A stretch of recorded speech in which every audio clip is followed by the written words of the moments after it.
22 ইঞ্চি না 23 ইঞ্চি হুজুর। এতে হুজুর নয়, এতে হুজুর বানাইছে টাকা দিয়া।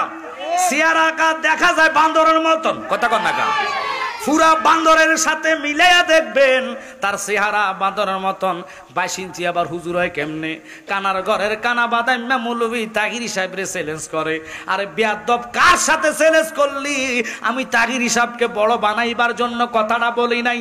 কথা হলো নবীকে 40 বছর আগে নবী মানে না, তুই তার পক্ষে নিলি। তুই 22 ইঞ্চি হুজুর, হুজুর দাবি করস কেমনে? তোর হুজুর তুই তো আসতো না, এই হুজুর তো আসলো আমার নবী থেকে, কথা কন না কা। তোর হুজুর কে বানাইলো? এদেরকে ধরে মাথা নিচের দিকে দিয়া পা উল্টা দিয়া বালা করে আচ্ছা মতনে কষায়া বানাইলে সঠিক কথাটা বাইর হইয়া যাবে। কথা বলেন ঠিক কিনা? আমার সন্দেহ জাগে 22 ইঞ্চিটা হুজুর এটা মুসলমান কিনা। আমি তারে ফাইলে তার লুঙ্গি খুলে দেখতাম তার এটা কাটছে না। আপনার কি মাইন্ড করতেছেন? কত বড় বেয়াদব! এতে বাদামওয়ালা, ফেরিওয়ালা বাদাম বেচতেন, বুট বেচতেন, গাড়ির মধ্যে বৈশা বৈশা এই যে আপনার কি কয় যে আপনারা হুইল চেয়ার চিনেন কিনা জানি না, হুইল চেয়ারের মধ্যে ঠেলে ঠেলে এটি ভিক্ষা করতেন। এই ফেরিওয়ালাকে যদি বক্তা বানাইয়া দেয়, বলেন তো তার মুখে যা তা কথা আসতে পারে কি পারে না? এখন আপনারা বলবেন হুজুর আমাদের মুসলমান নিয়ে এত দ্বন্দ্ব করা তো দরকার না, এই হুজুর সেই হুজুরকে দেখতে পারে না। আরে বাবা, তারা কি হুজুরের কাতারে পড়ে? তারা যদি হুজুরের কাতারে পড়তো তার ভয় তো আসতো। আমার নবীর জবান মোবারকে বলেছেন কুনতু নাবিয়্যাও ওয়া আদামু বাইনাল মাই ওয়া তিন। জিবরাইল আলাইহিস সালাম নবীর দরবারে যখন ঢুকেছেন, আমার নবী জিবরাইলকে জিজ্ঞাসা করে, জিবরাইল রে তোর বয়স কত? একসাথে কোন আল্লাহু আকবার। জিবরাইল ডাক দিয়ে কয়, ইয়া রাসূলুল্লাহ, নবী গো, আমি তো আমার বয়সের খবর জানি না, বয়সের খবর বলতে পারি না, কারণ আমার জন্ম সনদ আমি জানবো কেমনে? আমার সৃষ্টি করছে আল্লাহ, আমার সব কিছু জানে আল্লাহ। এখন আমাদের দেশের নাফাইক্কা লোক যারা হলো আহলে কবিশ, শায়খ লাগায় আহমদুল্লাহ, তিনি নেটে ভাইরাল হয়েছে আমার নবীর জন্মকে নিয়ে, নবীজির মানে নবুয়ত নিয়ে এসে ফতুয়া দিল নবীজি নাকি 40 বছর আগে নবী ছিলেন না। এই কাজ্জাব বাহিনী, কাজ্জাব দল তারা হলো, ও বাবা, তারা হলো অনলি আব্দুল ওয়াহাব নজদির দালাল। আব্দুল ওয়াহাব নজদিকে জিনার জন্য মদিনাওয়ালা দোয়া করে নাই, তাইফের জন্য নবী দোয়া করলেন, হাত তুলে কাঁদলেন আল্লাহর কাছে, মিশরের জন্য কাঁদলেন, ইয়েমেনের জন্য কাঁদলেন। কিন্তু নবীজি সাহাবায়ে কেরাম যখন বললেন, ইয়া রাসূলুল্লাহ, নবী গো আপনি একটু দয়া করে নজদের জন্য দোয়া করেন। আমার নবী কয় নজদের জন্য দোয়া হবে না। সাহাবায়ে কেরাম কয়, নবী বিয়াদবি মাফ করবেন, কারণ কি? কয় কারণ হইল এই সালাফি এখান থেকে উৎপন্ন হবে, এরা আমার ইসলাম ধ্বংস করবে, এদের নাম হবে আব্দুল ওয়াহাব নজদি। ওই নজদের দালাল আহমদুল্লাহ সে বলে আমার নবী 40 বছর আগে নবী ছিলেন না। আরে কাজ্জাব, কইলা কি দলিল ছাড়া কথা বললি? একটা দলিলের রেফারেন্সও সে দিল না, ডাইরেক্ট বলে নবী 40 বছর আগে নবী ছিলেন না। আমার নবীর আমি দলিলটা দিব, নবীজির আগে আগের কথা হলো শুনে নেন। যিনি গাউসে পাক গাউসুস সাকালাইন বরফির আব্দুল কাদের জিলানী আল গিলানী, যিনি মাতৃগর্ভে ওলি ছিলেন, আল্লাহু আকবার বলেন। এরে আমার জ্ঞানী গুণী ভাই বাবারা, যেই গাউসুস সাকালাইন, এদিক দিয়ে বসে, বরফির আব্দুল কাদের জিলানী আল গিলানী, যিনি মাতৃগর্ভে ওলি, মানে ওলি 3 প্রকার। আমার কথার দিকে মনোযোগ। কোথায় ওলি, কোথায় নবী? নবী দুনিয়াতে আসার সময় পোশাক পরাতে আসে, মাথায় ফাগড়ি, শরীরে জুব্বা, পায়ের মধ্যে মোজা, চোখের মধ্যে সুরমা লাগানো। পৃথিবীর নজিরবিহীন কোন মুফতি মুহাদ্দিস আল্লাহর ওলিরা পোশাক পরে দুনিয়াতে আসে নাই, কথা কন না। কিন্তু আমার নবী পোশাক পরে আসলেন। ওরা মৃত্যু করে কাজ্জাবের দল, ওরাতে মুসলমান আমার সন্দেহ লাগে। রাগ করবেন না, কেন সন্দেহ লাগবে জালালী সাহেব?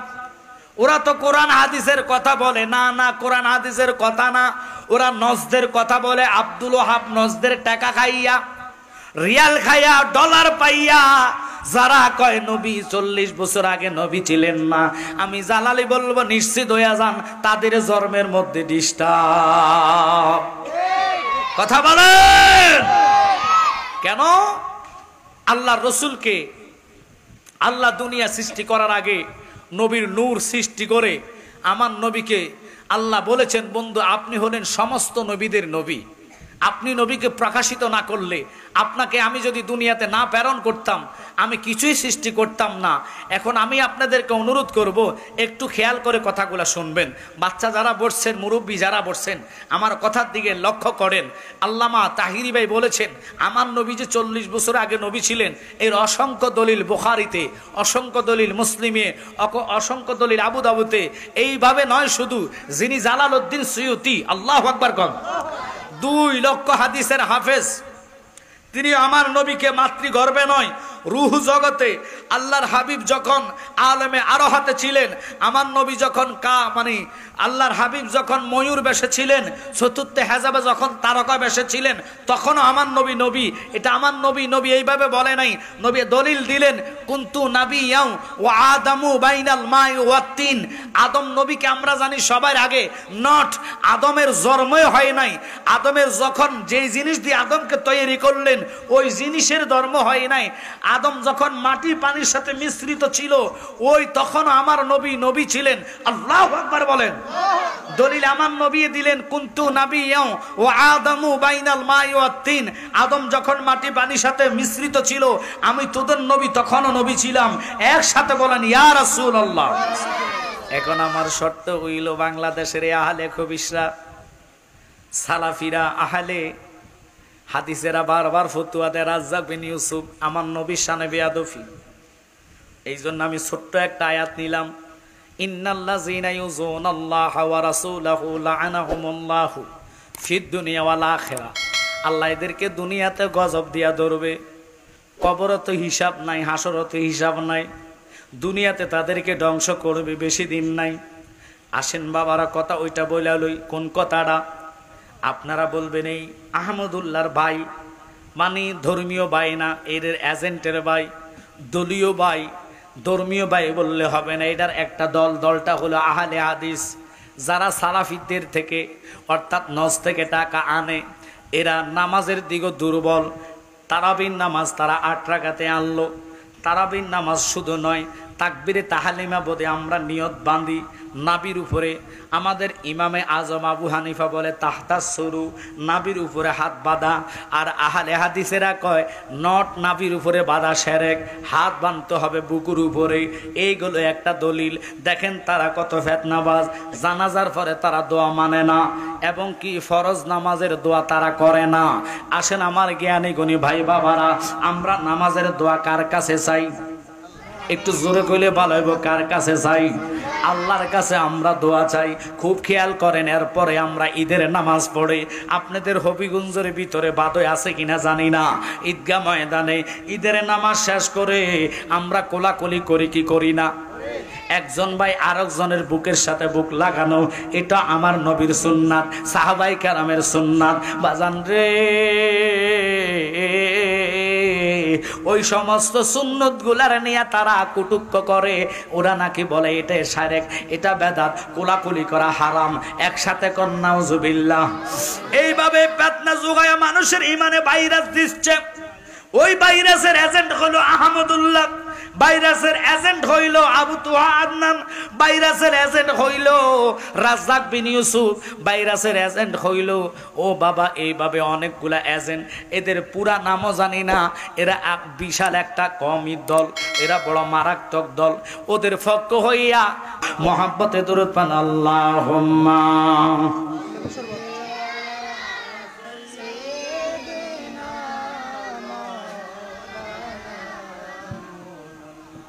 ওয়ালা আলে সাইয়্যিদিনা।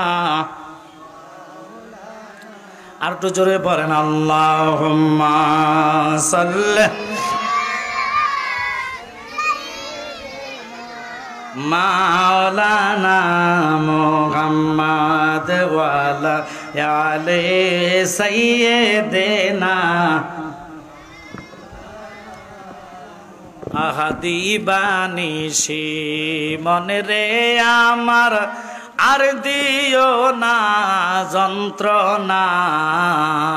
দনে যদি হইতাম দনে, যাইতাম সোনার মাদিনায়। আল্লাহুম্মা জবান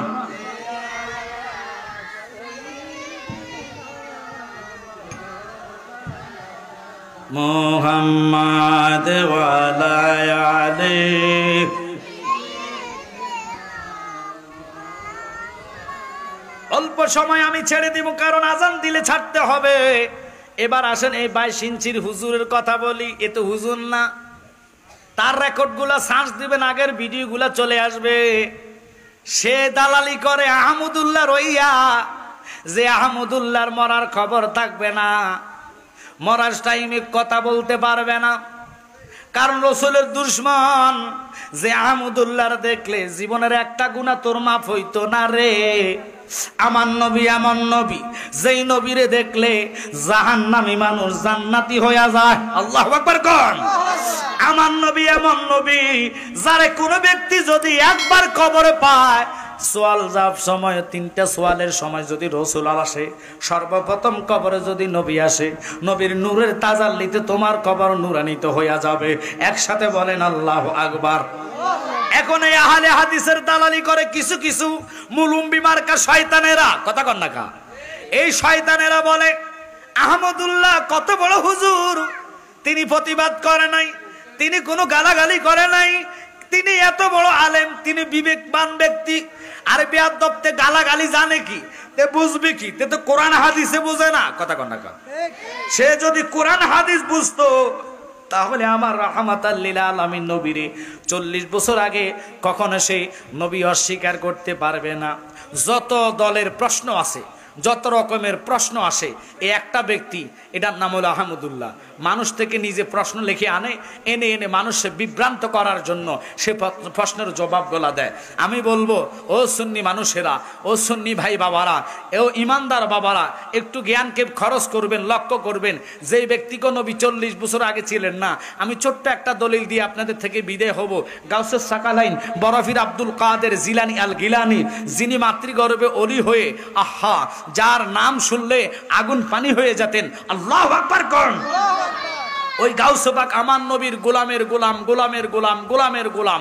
গাউসবাক যদি মার পেটে 18 সিপারা কোরআন মুখস্থ করতে পারে, এই 18 সিপারা কোরআন আমি আপনি তো মার গর্ভে থাকতে কি ছিলাম, কিভাবে খাইছি, এই কিছু কোনো কথা মনে আছে?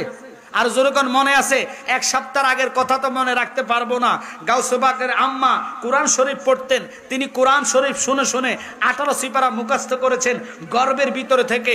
আমার বরফির আব্দুল কাদের জিলানী আল গিলানী, যিনি জন্ম হয়েছেন রমজানের পয়লা দিনে, জন্ম হওয়ার পরে রাহমাতাল লিল আলামিনের এই নাতি গাউসুস সাকালাইন বরফির আব্দুল কাদের জিলানী রমজানের দিনে দুধ মুখে লয় নাই, যখন আজান দিয়েছেন ইফতারের সময় হয়েছেন, ওয়াও ওয়াও করে কাঁদে, কয় আম্মা আমাকে দুধ দেন, আমি ইফতার আদায় করব। আল্লাহু আকবার বলেন। এখন এই বরফির আব্দুল কাদের জিলানী আল গিলানী মাতৃগর্ভে অলি থাকতে পারে, রুহ জগতে অলি হতে পারে, আর আমার নবীকে সে মানে 40 বছরের আগের জিন্দিগিটা নবী মানে না। আরে কাজ্জাব জাহেল, তুই বললি কি? নবী যখন বকরি চড়াইতেন, আমার নবীকে বকরিয়া নবীর সাথে কথা বলতেন, এটা আমার কথা না।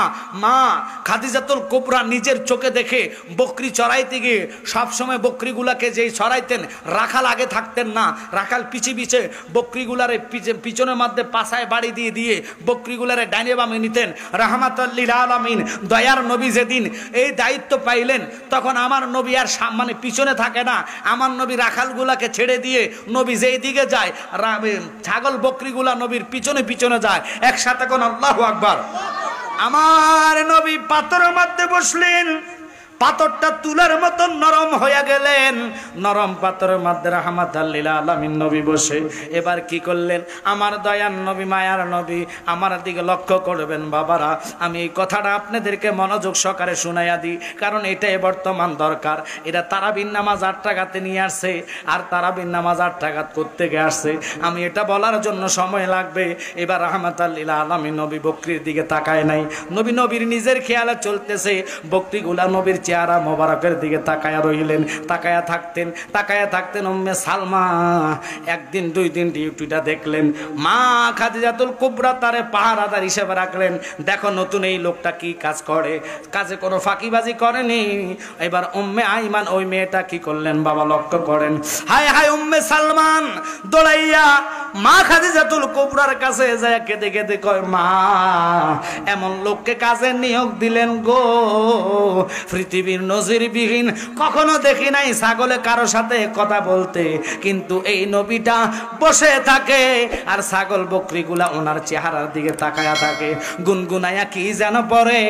একটা বেলা তা ঘাসের মধ্যে ছাগলে মুখ দেয় না, আবার সন্ধ্যা হইলে রাখালগুলা সুন্দর মতন রাখালে বকরিগুলাকে নিয়ে যায়, ঘরের ভিতরে ঢুকাইলে পেটের মধ্যে হাত দিয়া দেখি আগের মতন খানা দেখা যায়। আল্লাহুম্মা সাল্লি আলা সাইয়্যিদিনা মুহাম্মদ নাবিয়ানা শাফিয়ানা মাওলানা মুহাম্মদ। আল্লাহুম্মা সাল্লি আলা, সবাই মিলে পড়েন, নাবিয়ানা শাফিয়ানা মা। বলেন তায়েবের জমিনে পড়ে কান্দে নবী যারে যার গো, কান্দে নবী যারে যার। মাফ করে দাও গো আল্লাহ, মাফ করে দাও গো আল্লাহ, উম্মত আমার গুনাহগার। আল্লাহুম্মা সাল্লি আলা, জোরে, মুহাম্মদ নাবিয়ানা শাফিয়ানা মাওলানা মুহাম্মদ। আল্লাহুম্মা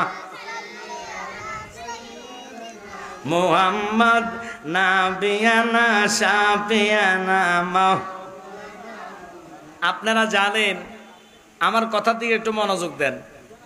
এই যে আমাদের দেশের আরেকটা দল আছে, আমি দলের গীবত না, রসুলের বিপক্ষে যাওয়াতে, আল্লাহর ওলিদের বিপক্ষে যাওয়াতে তাদের পরিণতিটা কি হয়েছে, বাস্তব প্রমাণটা আমি আপনাদেরকে তুলে ধরতেছি।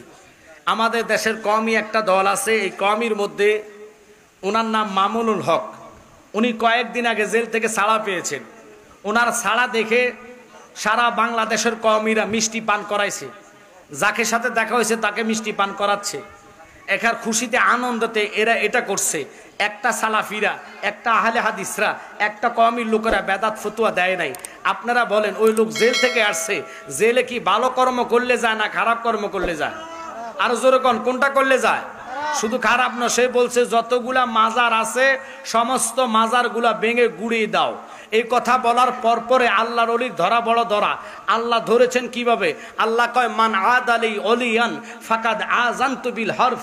আমি আল্লাহ যখন আমার বন্ধুকে কেউ গালি গালাজ করে, আমার বন্ধুর সাথে যারা যুদ্ধ করে, আমি নিজে তাদের জন্য জিহাদের ঘোষণা করি। আল্লাহু আকবার বলেন। আল্লাহর ধরা বড় কঠিন ধরা। আল্লাহ দুনিয়াতে তারা সাজা দিলেন, পাও একটা ল্যাংড়া হয়ে গেছে, ভালো করে হাঁটতে পারে না। আমি আপনাদেরকে ওয়াদা করি, একটু লক্ষ্য করেন বাবা, কথাটা মনোযোগ না দিলে হবে না। এই এদের এজেন্টে হলো ওই আহলে হাদিসের এই যে মুজাফফির বিন মুয়াশিন। সে কত বড় খারাপ কথার সাথে জুমার দিন জুমার নামাজ মসজিদে পড়ি, এই মসজিদকে যদি নর্তকী খানার সাথে তুলনা করে, আর সে যদি বলে রসুল 40 বছর আগে নবী ছিলেন না, তার দালালি হিসেবে 26 ইঞ্চিরে পছন্দ করছে তারা, বালা লোক পায় নাই। 26 ইঞ্চিরে যদি দালালি হিসেবে পছন্দ করেন, আপনারা বলেন এই 26 ইঞ্চির ভিতরে আছে কি? যত শয়তানি, যত নাড়ামি, বাদাম বিক্রি করাওয়ালা, ফেরিওয়ালা, সে বুঝবে কি? সে ফতুয়া দেয় আহমদুল্লাহর কোনো দোষ নাই, আহমদুল্লাহর কাছে তাহিরি যাওয়া লাগবে। আরে বেয়াদব, তাহিরি আহমদুল্লাহর কাছে যাওয়ার দরকার নাই, দলিলে প্রমাণ করাইবে, সে যে বড় আসামি। কথা বলেন ঠিক কি না? আমরা সারা বাংলাদেশের সুন্নিরা একভাবে হয়ে তার জন্য মামলা নয়, শুধু তাকে অবশ্যই মিডিয়ার সামনে এসে ক্ষমা চাইতে হবে, বলতে হবে আমার নবী এখনো নবী, তখনও নবী, আউয়ালে নবী, আখেরে নবী, জাহেরে নবী, বাতের নবী। কথা বলেন ঠিক কিনা? কারণ এরা আসলে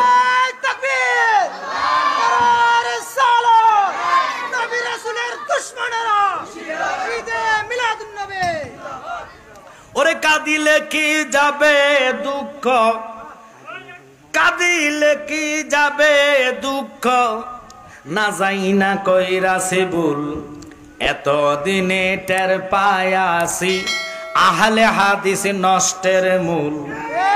কথা বলেন। ওরে কাঁদিলে কি যাবে দুঃখ, কাঁদিলে কি যাবে দুঃখ, না যাই না কইরাছে ভুল, এতদিনে টের পায়াছি আহমদুল্লাহ নষ্টের মূল। এই কাজ্জাবেরা, জাহেলের দলেরা, নবীর দুশমনেরা, তারা জায়গায় জায়গায় মানুষের ঈমান নষ্ট করেন। এর প্রতিবাদে তাহিরি ভাই গেলেন। আমি অনুরোধ করবো, আমার সময় আর বেশি নাই, কারণ আজান দিলে সবাই মনস্তাব মসজিদে চলে যায়।